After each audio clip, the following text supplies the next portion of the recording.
Então, turma, sendo essa uma das últimas discussões teóricas, né, que a gente está tendo sobre eletrostática e juntando o que foi trabalhado no capítulo C1, C2 e C3, que vem desde carga elétrica, força elétrica, campo elétrico e potencial e energia potencial elétrica. Essas vão ser as 5 grandezas que nós vamos trabalhar dentro da discussão da física, tá? Dentro de eletrostática. A primeira que a gente viu, que eu discuti, foi carga elétrica, que um corpo vai apresentar carga elétrica quando ele tiver saldo eletrônico, e que o saldo eletrônico era o número de prótons menos o número de elétrons, vezes a carga elementar dos prótons e elétrons, que é uma carga naturalmente presente neles, por isso que chama de carga elementar, porque são os prótons e elétrons que dão a natureza elétrica da matéria. E aí, sempre que eu tiver um corpo eletrizado, ele vai apresentar uma carga elétrica diferente de zero e vai começar a manifestar uma natureza elétrica, ok? Quando eu tiver 2 corpos eletrizados, esses corpos interagem entre si, sem a necessidade de um contato entre eles, podendo gerar força de repulsão e força de atração. A força de repulsão é quando as cargas têm sinais contrários, e a força de repulsão quando tem o mesmo sinal, e a de atração quando tem sinais opostos, tá? Mas aí vai gerar uma força nesse corpo. Essa força, ela é uma grandeza vetorial, então a gente tem que discutir módulo, direção e sentido. Quando a gente fala de direção, a direção da força vai ser sempre a reta que une as 2 cargas. Pensando em campo elétrico, a direção da força elétrica também vai ter sempre a mesma direção do campo elétrico em que ela se encontra submersa. Pensando no sentido da força, se forem sinais iguais, se repelem, se forem sinais contrários, se atraem. Eu posso pensar também numa carga sendo submersa dentro de um campo elétrico. Se a carga é positiva, quando eu coloco ela dentro do campo elétrico, a força gerada nela vai ter a mesma direção e sentido do campo elétrico.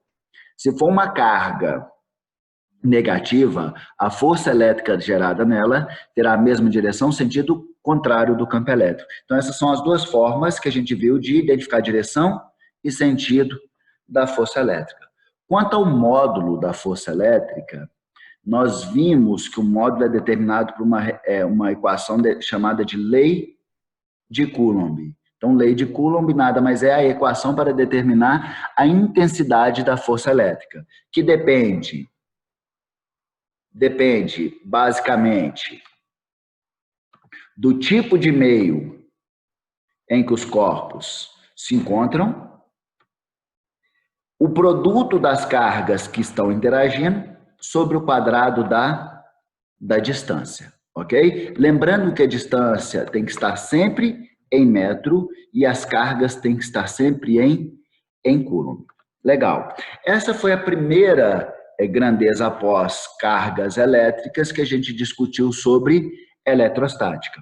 Mas vimos que a força elétrica gerada entre 2 cargas, Q1 e Q2, são forças que não precisam dessas cargas estarem encostando. Então, são forças que a gente chama de campo.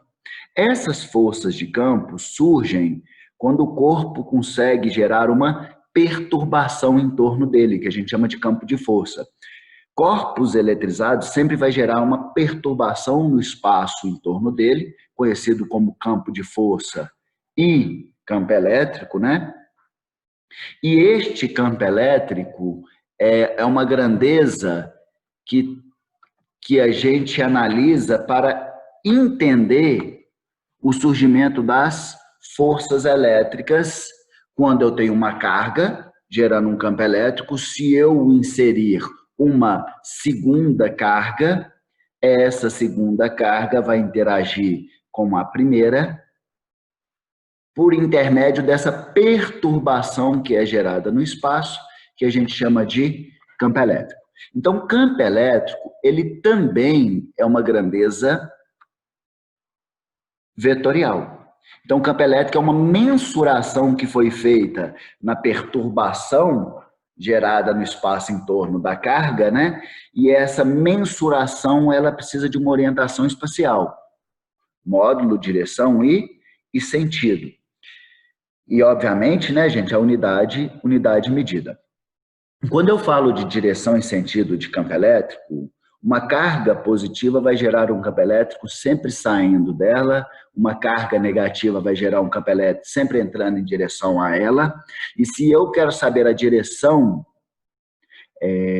de um campo elétrico num ponto no espaço, eu traço uma reta da carga até aquele ponto no espaço que eu estiver analisando. Essa vai ser sempre a direção do campo elétrico, ok? Agora, se eu for falar de módulo do campo elétrico, ele foi determinado a partir da razão entre uma força elétrica gerada nas cargas, dividido pela intensidade da carga de prova, que é aquela segunda carga que foi submersa dentro de um campo elétrico. Tanto é, galera, nunca esqueçam que campo elétrico é Newton por Coulomb.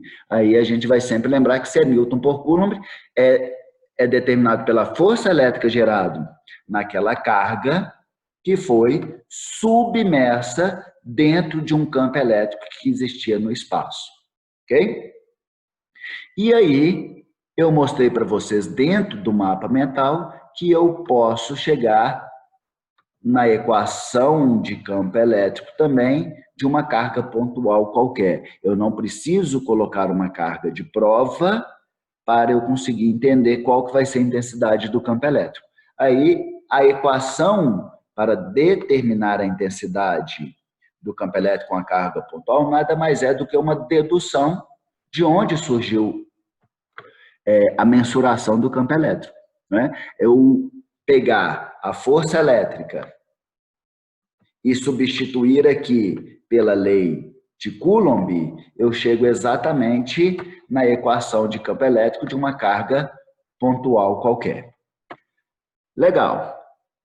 Depois, nós vamos passar para o capítulo de potencial elétrico. O capítulo de potencial elétrico, ele discute também o potencial elétrico e a energia potencial elétrica. Sempre quando eu coloco duas cargas interagindo num determinado espaço, essas cargas, ao interagir, vai surgir entre elas a força elétrica, que a gente já discutiu. Então, por exemplo, se eu tiver duas cargas positivas, elas vão sofrer uma força de repulsão, mas além dessa força elétrica que é gerada nas cargas, quando eu coloco duas cargas para interagir, obrigatoriamente, esse conjunto de cargas interagindo tem que ter uma certa quantidade de energia armazenada, que chamamos de energia potencial elétrica. Então, sempre quando eu tenho duas cargas interagindo, não vai surgir só entre elas um sistema de forças, nas duas. Vai surgir também um sistema de energia armazenada, que chamamos de energia potencial elétrica. E essa energia pode ser transformada em cinética, ou cinética sendo transformada em potencial, devido ao trabalho da força elétrica. Então, quando eu tenho dois corpos interagindo, eles vão ter uma certa quantidade de energia potencial elétrica. E essa energia, ela acaba sendo medida, ela acaba sendo mensurada a partir do trabalho da força elétrica. Daí que veio o cálculo de energia potencial elétrica. Energia potencial elétrica e potencial elétrica são grandezas escalares, então eles só precisam de módulo e unidade de medida. Então vocês têm que saber quando existe energia potencial elétrica nas cargas, quando elas estão interagindo, e quanto ela vai valer. Quando eu falo quanto ela vai valer, lembrem que energia potencial elétrica, energia é Newton metro. Então, quando eu estou falando Joule, unidade medida de joule e newton-metro é a mesma coisa, eu estou falando que a energia potencial elétrica pode ser determinada pela força elétrica vezes a distância entre as cargas. O trabalho da força elétrica determina o quanto de energia potencial elétrica esse corpo pode transformar, ok? E aí a mesma coisa que eu disse para vocês em relação ao campo elétrico. Se eu pegar a força elétrica gerada numa segunda carga que foi submersa, né? E a distância entre elas, se eu explodir essa força elétrica para a lei de Coulomb e substituir, eu chego numa segunda equação para determinar a energia potencial elétrica, tá? Ok. E uma carga, ela vai ter quantidade de energia diferente quando ela está interagindo com outra, se ela estiver submetida a potenciais elétricos diferentes. Então, potencial elétrico é uma grandeza escalar que mostra a perturbação no espaço em torno de uma carga, mas não do ponto de vista da força elétrica, sim do ponto de vista da energia. Então, o potencial elétrico é uma grandeza escalar que mostra o quanto de energia uma carga vai ter que ter se ela for posicionada naquele ponto no espaço.